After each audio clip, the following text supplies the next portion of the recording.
Hello दोस्तों, आज हम बात करेंगे एक intense survival thriller movie outcome the Wolves 2024 की। ये कहानी है एक ग्रुप की जो एक डेडली जंगल में फंस जाता है, जहां उनका सामना इंसानी खौफ के साथ खतरनाक वुल्व से होता है।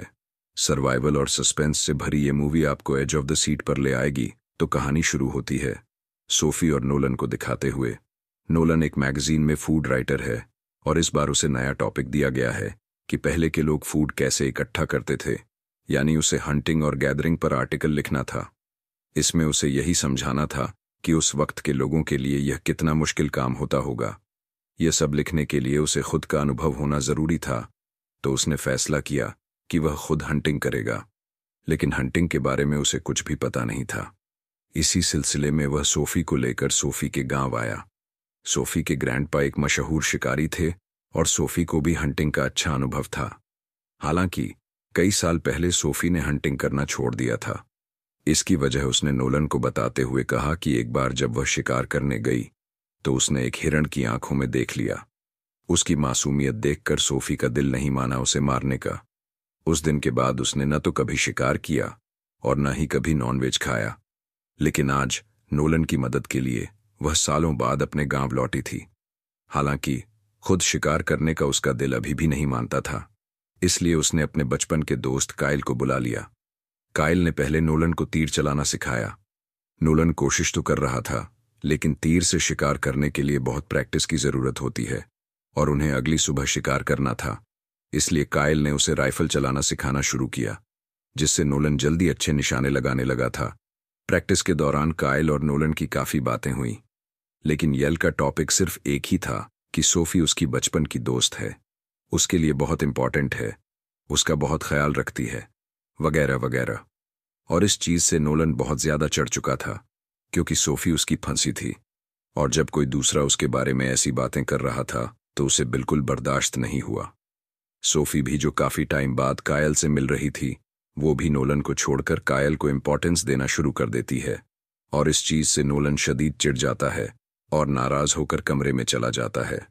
उसका ये बिहेवियर सोफी ने नोटिस कर लिया था। वो उसके पीछे जब जाती है तो नोलन उसे ही डांट देता है कि गाय अकेला क्यों आया है, वो अपनी गर्लफ्रेंड को पितुला सकता था, उसकी वजह से हमारा ये ट्रिप खराब हो रहा है। देखो नोलन, तुम्हारी वजह से कायल आया है, अगर तुम भी उसके पास नहीं जाकर बैठोगे तो क्या फायदा। इस सारे ट्रिप का नोलन को भी अपनी गलती का एहसास हो गया था, इसलिए वो बाहर जाकर सोफी से माफी मांग लेता है। इससे पहले कि कोई दूसरी बात कर लेते, गाहिल भी इनके पास आ गया और नोलन एक और मर्तबा वहां से चला गया। यहां पर गाहिल ने सोफी को बताया कि उसका ब्रेकअप हो गया है। उसके बिहेवियर से साफ जाहिर था कि वो सारी बातें सोफी से इसलिए कर रहा है क्योंकि वो सोफी को पसंद करता है, और नोलन उसका ये सारा बिहेवियर समझ रहा था। ही अब सोफी को नोलन के खिलाफ थोड़ा थोड़ा भड़काने भी लगा था, ऐसे जैसे उसे नोलन सोफी के लायक ना लगा हो, और इस वजह से अब सोफी के दिल में भी ओटपटांग के ख्यालात आने लगे।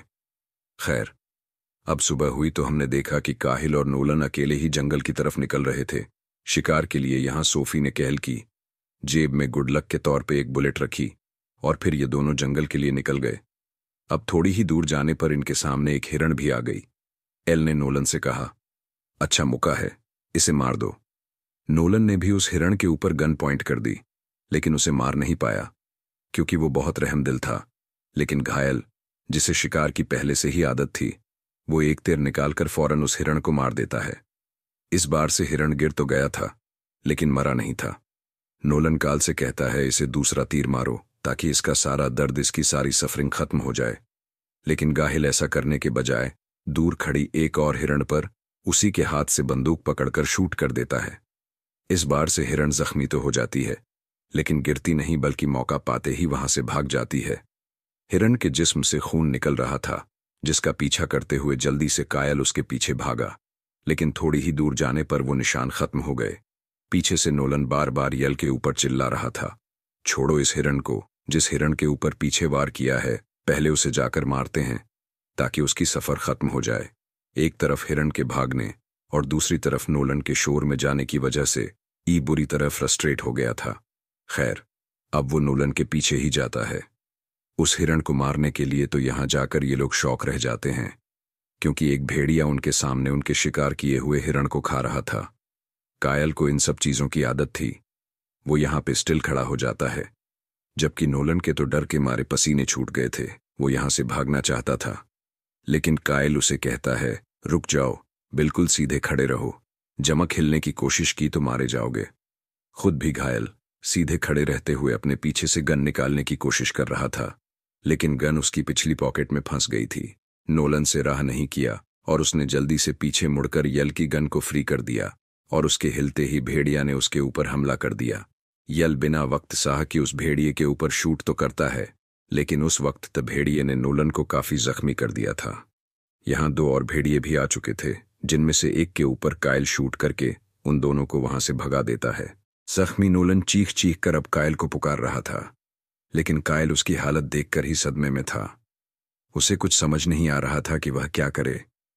नोलन की चोटें इतनी गहरी थीं कि उसे वहीं छोड़ना भी मुश्किल था, लेकिन खुद को खतरे में डालना भी उसके लिए आसान नहीं था।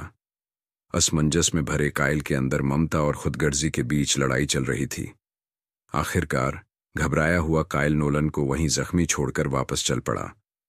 जब वह किसी तरह सोफी के पास पहुंचा तो खुद उसकी हालत और भी ज्यादा खराब हो चुकी थी। उसकी सांसें तेज चल रही थीं, माथे पर पसीना था और चेहरे पर घबराहट साफ झलक रही। सोफी उससे पूछते हैं, नोलन कहाँ है? घबराते हुए उसने जवाब दिया, नोलन के ऊपर भेड़ियों ने हमला कर दिया।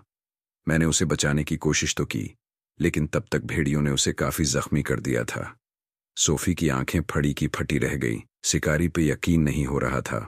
वो उसे पूछती है, नोलन जिंदा भी है या मर गया? काहिल कहता है, पता नहीं, मैं उसे वहीं छोड़ आया। अब नोलन को बचाने के लिए वो करीब से अपना कुछ जरूरी सामान उठाती है और नोलन को बचाने के लिए जंगल की तरफ निकल जाते हैं। अब क्योंकि सूफी ये नहीं जानती थी कि कायल और नोलन के साथ वो हादसा कहाँ पे हुआ, इसीलिए कायल उसके साथ जाता है। जब तक ये लोग जंगल के उस पॉइंट पर पहुंचे तो वहां जाके इनके होश उड़ गए कि नोलन वहां नहीं था। फ्लैशबैक में दिखाया जाता है, असल में नोलन खुद अपनी जान बचाने के लिए आहिस्ता आहिस्ता चलते हुए वहां से दूर निकल आया था। बाइक चलाते हुए सोफी अब वहां पर भी पहुंच जाती है जहां पर इन लोगों ने हिरण का शिकार किया था। इस हिरण को मरा हुआ देखकर सोफी को लगा कि काहिल उससे झूठ बोल रहा है। काहिल ने बोला था कि वो लोग शिकार कर ही नहीं पाए। अब सोफी को उसकी छूट की वजह से यह लग रहा था कि शायद खुद ही हिल ने नोलन की जेलेसी में उसे मार डाला। गुस्से में सोफी उसके ऊपर चिल्लाने लग जाती है और बोलती है, बताओ कहाँ है नोलन? तुमने उसे मारा है ना? तुम ही उससे जेलस हो रहे थे और नोलन ने मुझे बताया कि रात में तुम्हारी और नोलन की बहस हुई थी। मुझे लेकर तुमने मारा है, उसे तो मुझे बता दो।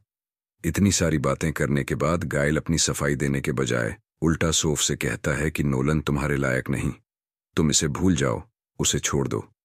ये सुनकर सोफी गुस्से से पागल हो गई। उसे यकीन नहीं आ रहा था कि कायल इतना भी बैरन हो सकता है। गुस्से में वो सिर्फ हिल के मुंह पे पंछी कर पाती है और वहां से नोलन को ढूंढने के लिए अकेले निकल जाती है। अब जंगल में चलते हुए उसे भेड़ियों के कदम के निशान नजर आए। वो समझ गई कि यही गरीबी कहीं नोलन होगा। थोड़ी देर बाद उसे नोलन भी मिल गया। नोलन शदीद जख्मी था।